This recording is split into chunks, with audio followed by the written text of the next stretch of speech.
Picture this.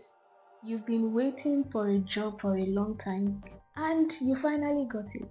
You received that mail that says, "Congratulations, we are pleased to inform you that we are offering you the role as a manager in our company." And you are super excited. To even take your excitement further, you opened the offer letter and the contract and you went straight to the salary and you saw that it was exactly what you wanted and even more.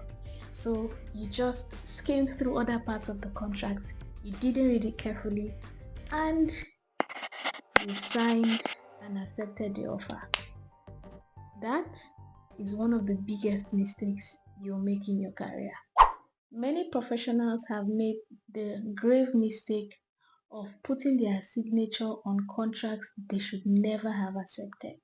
In this video, I'm going to be sharing 10 common mistakes that can cost you your career.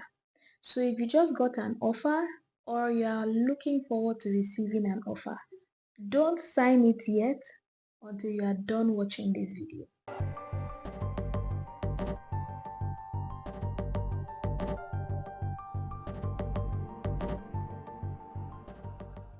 Hi, welcome to my YouTube channel. My name is Veronica on Purpose. On this channel, I share valuable information on how you can level up in your career. I also share information, resources, and opportunities for people who want to transition into the NGO or remote working sectors. So if this is anything you're interested in, don't hesitate to hit the like button and hit the subscribe button. Let me know in the comments so I can celebrate you, because you are now in the best place of your career. Let's start with the obvious one. One of the most common mistakes professionals make when signing a job contract is looking only at the salary. I understand why this happens. Everybody is looking at the money. How much are they willing to pay me? Now, the salary is very important, don't get me wrong. But the salary is not the only thing that's going to tell you what that job will be costing you. Personally, I've gotten to a stage in my career where I don't look at the salary first. I look at other parts of the contract exhaustively before I go to looking at the salary and other benefits. This is because I've realized that sometimes the salary can be so enticing that when you take a look at it first, you will not be very careful in looking through other parts of the contract before you make your decision. So what I do is I look at other parts first so I don't get distracted or too excited to check them before I look at the salary. Imagine you receive an offer and the salary is 2 million naira. That sounds really great. But then you go to the working hours and you realize that you have to work 7 a.m. to 6 p.m. every day. Sometimes you'll be required to work on weekends or even after work hours, and there is no compensation package for overtime. You now realize that that 2 million naira is not paying for just your knowledge, your skills, and a fraction of your time. They are paying for your entire time. They are paying for your energy. They are paying for your weekends. They are paying for your relationships, your family, and every other area of your life that is important to you. So you ask yourself, is this the kind of life I want to live because of a 2 million naira salary? This is just one example amongst many other scenarios of things that you will be signing up for if you do not read carefully through job contracts. Another mistake professionals make is skimming through the contract or not reading it at all. There are many people that sign contracts that they never read. You don't know if you are signing away your life.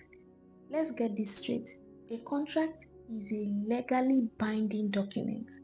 You have to read and understand the terms before you agree to it, because you will most likely always make reference to it in the course of your job. Some people have taken their careers backwards because of the exploitative and very bad contracts that they've signed. So you have to be very careful.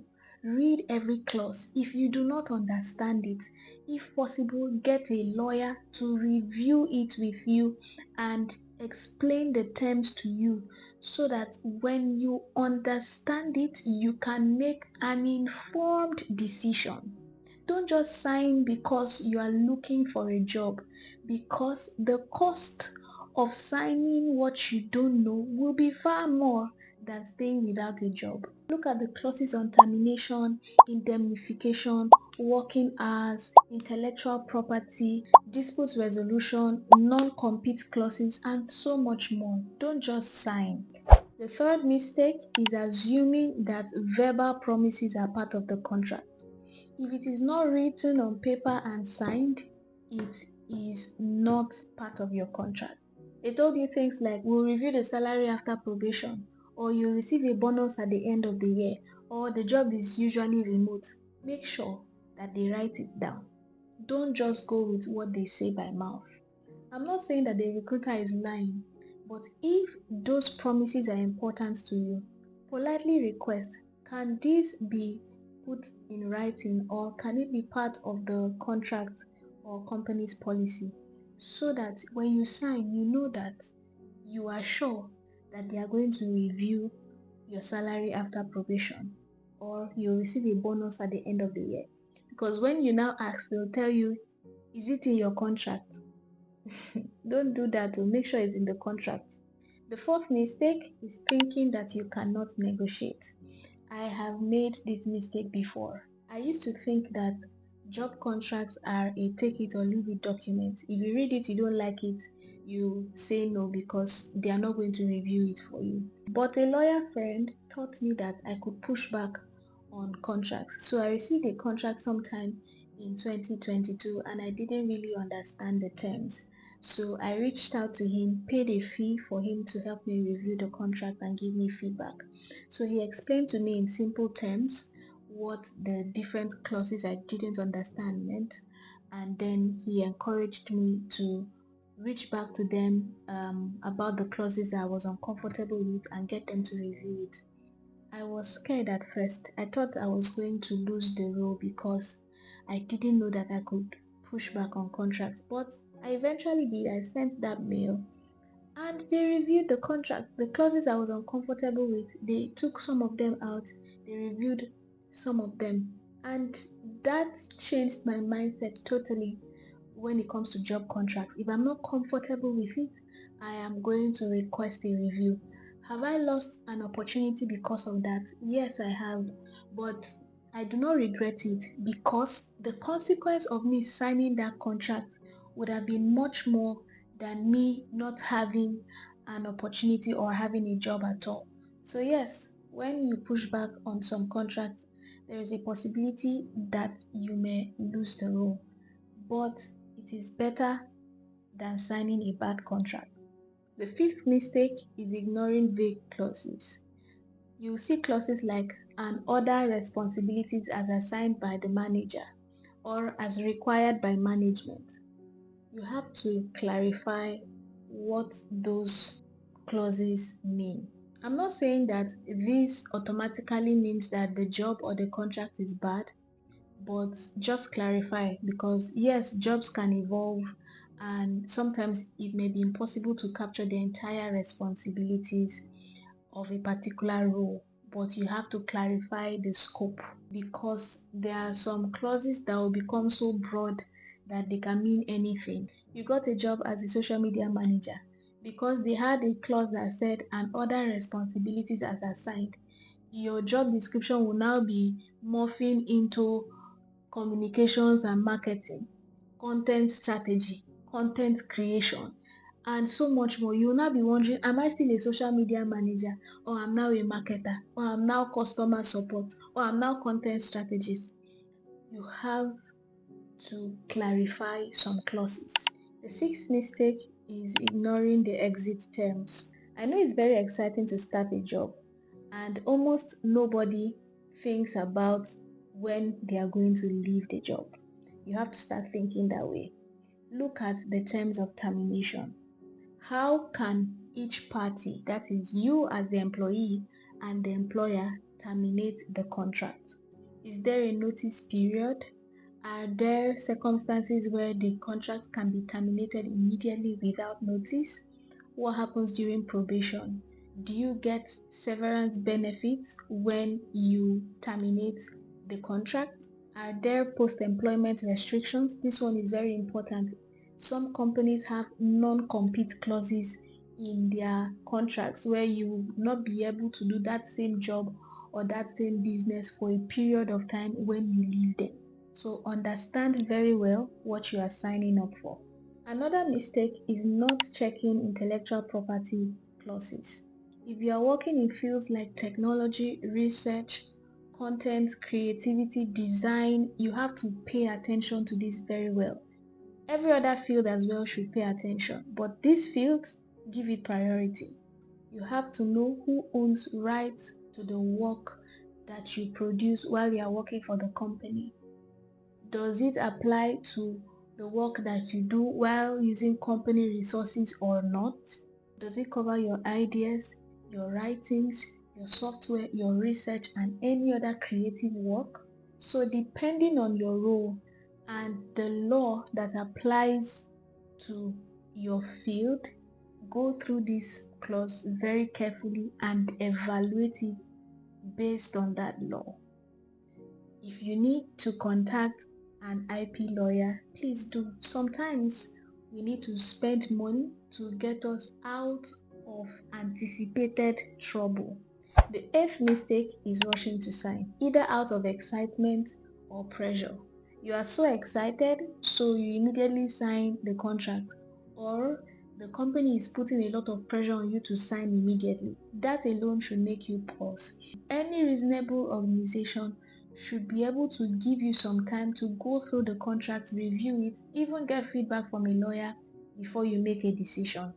The ninth mistake is ignoring errors and contradictions.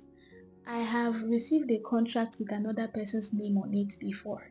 At the title page, my name was there, but when I skimmed through to the signature page, it was another person's name that was there. Now, this was not the only mistake I saw. There were several other mistakes in important clauses. Remember, this is a legally binding document. A contract is very important and it's supposed to be reviewed and proofread at least by more than one person before it is sent out to a potential employee. So when there are errors like this, yes, sometimes mistakes happen, human errors, typos, but when it is not just typos but very bad mistakes in important clauses, you need to pause and think, right? If these mistakes are happening in a document as important as a contract, what else are they careless about? Because you may not be able to get enough information during your research or during the interview about the company. This alone is a pointer that these people may not have attention to detail and they may have disorganization internally. So you need to take a pause and consider your decision. The 10th mistake is not keeping a copy of what you signed. A lot of people do this actually. When it is time to review their contract, maybe they have an issue on the job, they'll start saying, oh, I can't remember where I kept it, or I did not save it. That's very, very wrong. When you put your signature on a contract, even when you have left the job, still have a copy of it. I have a copy of every job contract I've ever signed because you don't know when one issue will pop up from nowhere, right? While you're on the job, you would need to refer back to that contract, especially when you start seeing some things you're uncomfortable with. You have to go back to your contract and see what did you sign. Download a PDF copy. If it was a physical document, make sure you make a copy of it and keep it where you can easily access it, because you may think that you don't need it now till the situation presents itself. Before you sign any job contract, ask yourself this question. If the salary was not captured in the contract, is this the kind of job you will accept based on the terms that you just read? This is because sometimes we get so excited about the money that we now fail to evaluate the opportunity objectively. Ask yourself, what will this job cost me in time and other areas of my life? What will this job give me in experience? What will I learn? What will my work life or my career look like? What kind of people will I be working with? Does this job add up to meeting my bigger career goal? Am I comfortable with what I'm agreeing to? The goal should not be just to get another job, but it is to make a career decision that you can live with. This is why I created a free resource for you. It's a job contract review guide. It's a practical checklist you can use whenever you are reviewing an employment contract before you sign. It highlights red flags and questions you should ask before signing, and it also explains some contract terms in simple language. This guide is not a replacement for an employment lawyer, especially if you are dealing with very complicated employment contract. But if you want a simple practical checklist that can serve as a guide for you, then you can have this. And again, it's totally free. You are not paying anything for it. You can get it via the link in the description of this video. If you found this video valuable, help me reach the many other professionals that need to hear this so they don't make mistakes with their employment contract. Kindly hit the like button, leave me a feedback in the comments. I would love to hear your thoughts. And also share this video with your network. You are not too small to do big things.